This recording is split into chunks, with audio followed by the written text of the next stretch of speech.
After the deaths of 2 Honolulu police officers in a 4-month span, the so-called Move Over bill approaches final passage. But the fate of that bill tonight remains uncertain. Good evening, I'm Paula Akana.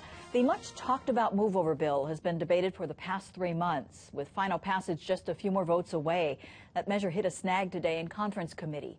KITV4's Andrew Pereira takes a look at what issues need to be resolved before a final vote.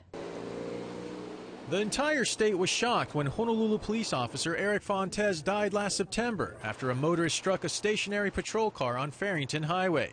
A little more than 4 months later, it happened again. Officer Garrett Davis was killed after his patrol car was struck from behind on the H1 freeway as he assisted a stalled vehicle. The two tragedies led to calls for a bill that would penalize drivers who fail to move over for a stationary emergency vehicle. You know, we're talking police, sheriffs, firefighters, ambulance, tow trucks, all those people who service those on the roadways of Hawaii.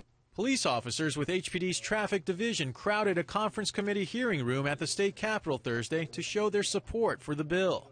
The House version of the measure calls on motorists to drive 20 miles per hour slower than the posted freeway speed limit when approaching a stopped emergency vehicle. Senate negotiators believe that could cause a huge mess. We will create a traffic jam from here to ever, and everybody and everything will be delayed. We don't want to do that.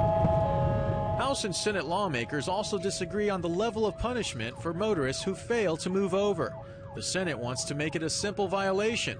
The House prefers a petty misdemeanor. For most people, if you get cited under this provision as a petty misdemeanor, it will affect your insurance ratings. In fact, your insurance will go sky high.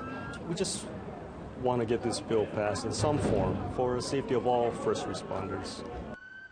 And Paula, Senate and House negotiators will try to reach a compromise again next Wednesday. State law already says drivers need to get out of the way of emergency vehicles.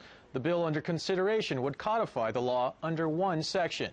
Andrew Pereira, KITV4 News.